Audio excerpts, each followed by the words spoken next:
Hey,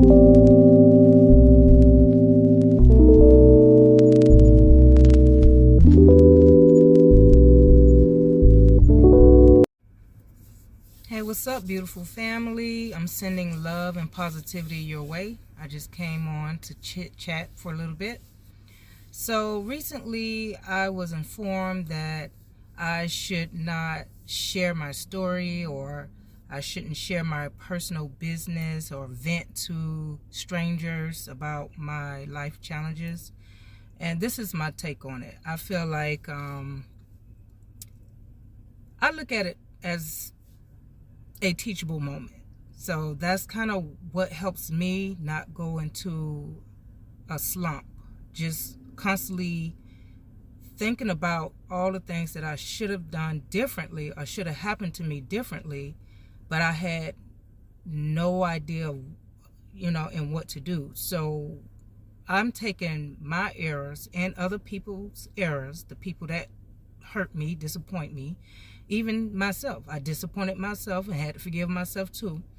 And I share it with you guys because everybody have their own story, but sometimes it does relate. So, there's a lot of news reporters that talk about children being molested or being taken away because of the parents and the addictions and substance abuse that they have. There's many stories that we read, not just in the articles online, not just the newspaper, but even rumors and information that just get out about people going through different challenges in life. And when you hear it, it makes you say, oh man, I'm glad I ain't go that route. I'm glad I ain't do that. And that's the whole point of me sharing my story. I'm not trying to bash or judge, or I'm making myself feel better. All my years I've been feeling sad and trying to make everybody else feel better and be obedient to everybody else and bow down to everybody else. So this is my time, and I'm not going to let anybody take that away. And like I said, I always go back to the Bible because that was my foundation before, I left the church. When you open the Bible, it has stories. Different people, different characters that went through different challenges based on, the story and how they conquered it. They talked about love, they talked about disappointment, they talked about war, they talked about murdering or murderers. All of that is in that book. When you go to the library, you go to your different sections of books. There's books about how to self-help yourself. Guess what? We had to learn from somebody else's story and experience to know how to self-help. Okay? How do we know what took place in World War I? Because somebody shared their experiences in that situation. That was way before I was born. So my point is, when somebody is trying to make a difference, don't hate, just participate.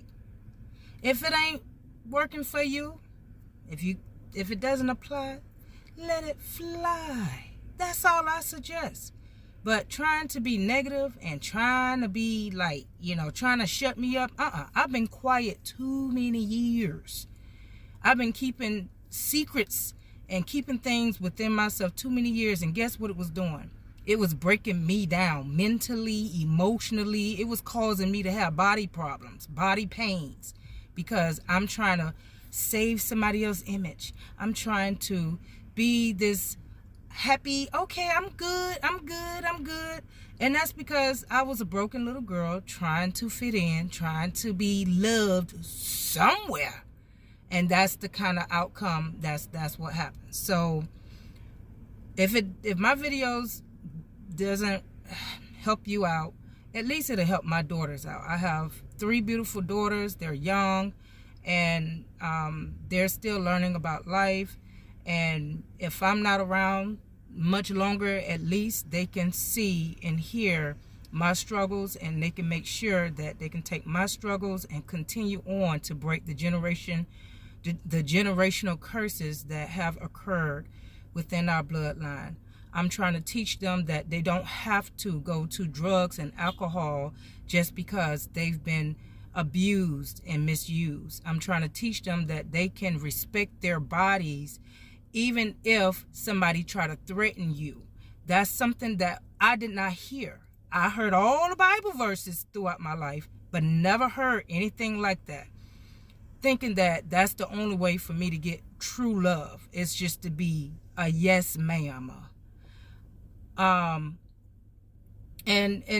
not just that, I noticed the pattern in my family bloodline. It's not just within me. It has happened to a lot of the women in my family.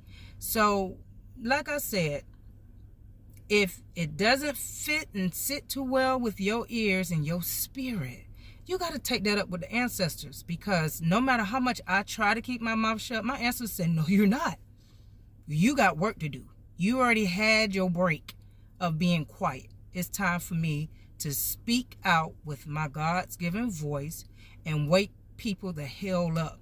Because listen, if you grow up with a fucked up background and mentality, you're going to pass it on to somebody else. Why you think these females in Walmart be about to beat each other up over a nigga that be sitting back recording and laughing? That's because that's a broken mentality. Now, I'm not saying everyone have a broken mentality from childhood, because you can develop that in adulthood. But most of the time, it's because they have something lacking within them. So when you raise healthy young children, they grow up and they make better choices and they contribute better to our society. Trust me, I know. I have many students that come through my classroom with broken mental health, and they're only in second grade.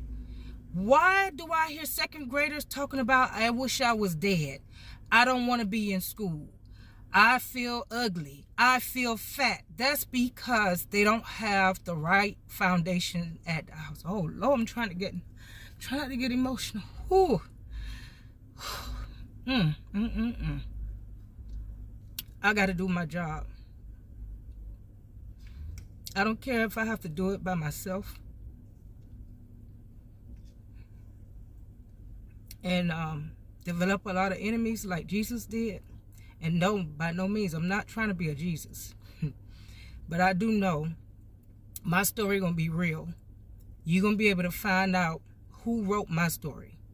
And if I can't wake everybody up in the world, if I can't make any changes, at least if I can touch one heart, I'm good. I did my job. Because we all have a purpose. And I know damn well it's not to sit back and tear people down, cuss people out, accuse people, and judge people. I know that it's not our purpose. So with that being said, I love you. I will be in touch. Peace out.